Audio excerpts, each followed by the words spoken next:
हमें जहाँ पे जाना है, जैसे हमें 12th में अगर मान लीजिए आपने कुछ स्कोर बनाया है, कुछ गोल बनाया है कि हमें 80 प्लस या हमें 85 प्लस यहाँ पे गोल करना है।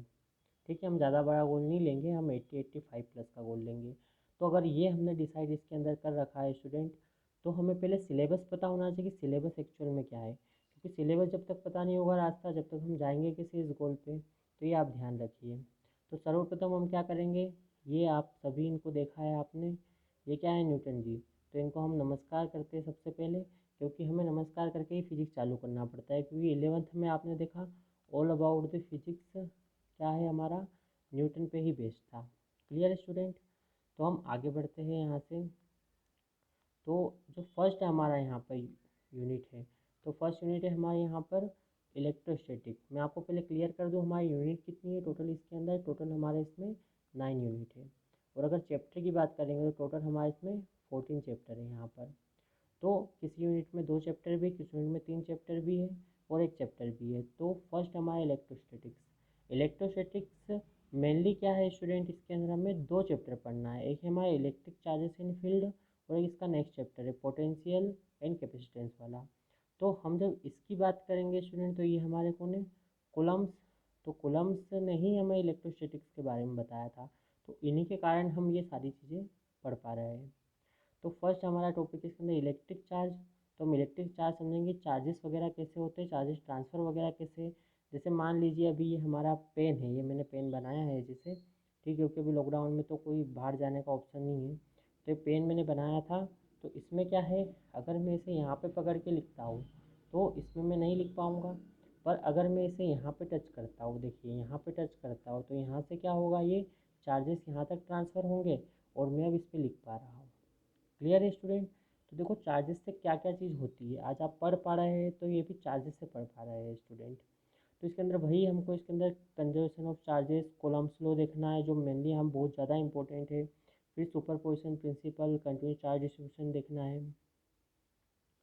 देन अगर हम बात करेंगे स्टूडेंट यहाँ पर सेकेंड पार्ट, तो इलेक्ट्रिक फील्ड है। इलेक्ट्रिक फील्ड के अंदर हमको सबसे पहले देखना है कि पॉइंट चार्ज से इलेक्ट्रिक फील्ड कितना बनता है। Then electric field line electric dipole भी है यहाँ पर। Then electric field due to a dipole torque on a dipole in a uniform electric field. Then जो थर्ड पार्ट है वो हमारा इसके अंदर बेसिक गॉस लॉ का है पूरा, गॉस लॉ थ्योरम और उसकी एप्लीकेशंस वगैरह का। या तो आप थ्योरम बोल रहे हो या उसको लॉ बोल लो, गॉस। तो गॉस का लॉ जो है यहाँ पे इलेक्ट्रिक फ्लक्स से चालू होगा। पहले इलेक्ट्रिक फ्लक्स हमें समझना पड़ेगी क्या होती है। गॉस की थ्योरम है यहाँ पर। देन उसके एप्लीकेशन है, तो 3 एप्लीकेशन है। फर्स्ट एप्लीकेशन यहाँ पे इनफाइनाइट लॉन्ग स्ट्रेट वायर का, second uniform charge infinite plane sheet का, और थर्ड जो इसमें एप्लीकेशन था हमें, जो इस बार नहीं है, यूनिफॉर्म चार्ज थी spherical shell free inside and outside. तो ये हट गया है, खुश होने की ज़रूरत नहीं है आपको, क्योंकि हम तो यह पढ़ेंगे। क्यों पढ़ेंगे, क्योंकि हमें आगे क्या है, कॉम्पिटिटिव एग्ज़ाम देना है। जैसे आपको जेई देना है, आईआईटी जेई देना है, या फिर नीट वगैरह या अदर कॉम्पिटिटिव एग्ज़ाम, तो उसमें टॉपिक्स वन पूछे जाते हैं, तो हमें तो क्लियर करना ही पड़ेंगे। पर सीबीएसई ने कर दिया है, हटा दिया है। चलिए नेक्स्ट चैप्टर पे अब बढ़ते हैं हम। तो इसका जो सेकंड वाला हमारा चैप्टर है, वो सेकंड चैप्टर है हमारा इसके अंदर इलेक्ट्रोस्टैटिक पोटेंशियल एंड कैपेसिटेंस। ये भी 2 पार्ट में है, एक इलेक्ट्रोस्टैटिक पोटेंशियल है और हमारा कैपेसिटेंस वाला पार्ट है। तो इसके अंदर आप इन्हें जानते हैं, इनका सरनेम है वोल्टा। जो हमने वोल्टेज वगैरह लेते हैं, वोल्ट वगैरह, वही इनका सरनेम है, इन्होंने ये ईजाद किया था इस कारण से। तो electric potential due two point charges हमें इसमें देखना है, जैसे हमने उसमें इलेक्ट्रिक फील्ड देखा था लास्ट वाले चैप्टर में।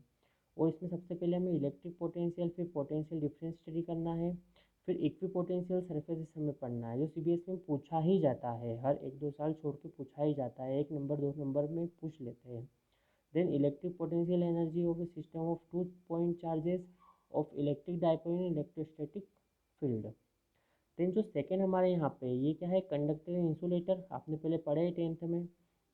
Free charges and bound charges inside a conductor. फिर डाइलेक्ट्रिक इलेक्ट्रिक पोलराइजेशन, ये आपके लिए सारी चीज़ें नहीं है। कैपेसिटर क्या होता है, कैपेसिटेंस क्या होता है, कॉम्बिनेशन ऑफ कैपेसिटर्स वगैरह, पैरेलल प्लेट कैपेसिटर। इसके बाद में अगर हम आगे बढ़ेंगे फिर, तो energy stored in a capacitor, तो ये सभी हमें इसके अंदर निकालनी है। इसमें सीबीएसई ने कोई सा भी पार्ट अभी रिमूव नहीं किया है, ठीक है, इस साल। देन हम आगे बढ़ते हैं, तो हमारा यूनिट नंबर जो सेकंड है, करेंट इलेक्ट्रिसिटी। करंट इलेक्ट्रिसिटी के अंदर एक ही चैप्टर है आपका, ये चैप्टर नंबर 3 करंट इलेक्ट्रिसिटी। ये आप सभी इनको पहचानते हैं, 10th में आपने बहुत पढ़ा है ओम्स लॉ। तो ये साइमन ओम है और आप सभी को पता है इन्होंने क्या करा था, ओम्स लॉ हमें दिया था, जो क्या बताया था, V proportional to I। V क्या है यहाँ पे, पोटेंशियल, और I क्या है, इलेक्ट्रिक करंट। इन्होंने V और I के बीच में हमें रिलेशन बताया था। तो आप समझ सकते हैं कि कितना इंपॉर्टेंट है हमारे लिए। फर्स्ट हमारा इसमें इलेक्ट्रिक करंट देखना है कि व्हाट इज इलेक्ट्रिक करंट, होता क्या है। Then flow of electric charges in a metallic conductor, then drift velocity, important चीज़ है ये यहाँ पर।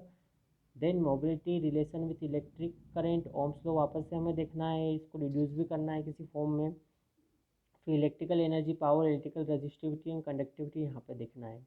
और जो CBSE ने हटाया है वो हमारा है carbon register, carbon code for carbon register, sorry colour code for carbon register, serial parallel combination of register. जो आपके पेज नंबर CBSE में 107, 108, 109 में दिए हुए NCERT में, तो आप वहाँ से वो हटा दिए, क्रॉस लगा दीजिएगा। तो ये हमें नहीं पढ़ना है। टेम्परेचर डिपेंडेंस ऑफ रेजिस्टेंस, फिर नेक्स्ट क्या है इसके अंदर, internal resistance of the cell, potential difference and EMF of cell. हमें सेल के बारे में बात करनी, एक्चुअल में अभी तक हम घड़ी वगैरह में जो सेल लगे आते हैं वो देखते हैं या ये देखते हैं, ठीक है, दूसरे सेल्स वगैरह। तो हमें सेल के बारे में, बैटरी के बारे में पढ़ने को मिलेगा क्या है इसके अंदर। फिर किरचॉफ लॉ है, जो क्या है, जो कॉम्प्लिकेटेड सर्किट रहते हैं उनको सॉल्व करने के लिए। मीटर ब्रिज है हमारे यहाँ पे, व्हीटस्टोन ब्रिज है, जिससे हम किसका इंटरनल रेजिस्टेंस वगैरह फाइंड कर सकते हैं। देन पोटेंशियोमीटर है, इससे भी इंटरनल रेजिस्टेंस फाइंड कर सकते हैं, कंपेयर कर सकते हैं। तो इस टाइप से हमें यहाँ पर डिवाइसेस वगैरह पढ़ने को मिलेगी, इस चैप्टर में बहुत मज़ा आएगा आपको। देन हम आगे जब बढ़ते हैं तो हमारा थर्ड यूनिट है इसके अंदर, magnetic effect of current and magnetism, जिसके अंदर आपका चैप्टर नंबर 4 है, मूविंग चार्जेस एंड मैग्नेटिज्म।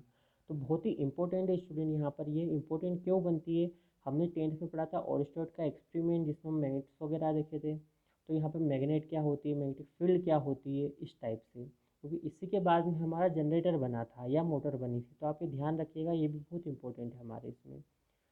तो फर्स्ट है इसके अंदर कॉन्सेप्ट ऑफ मैग्नेटिक फील्ड क्या होता है, ओरस्टेड एक्सपेरिमेंट्स, आपको याद आ रहा होगा 10th का, इसके अंदर ये ओरस्टेड एक्सपेरिमेंट भी था और मैग्नेटिक फील्ड भी हमने पढ़ी थी। देन बायोट सावर्ट लॉ है, its application current carrying circular loop. 10th में हमने सिर्फ मैग्नेटिक फील्ड देखी थी क्या होती है, बट यहाँ पे बायो सावर्ट ने इसको बताया कि हम निकालते कैसे, फाइंड कैसे करते हैं कितनी मैग्नेटिक फील्ड किसकी होती है।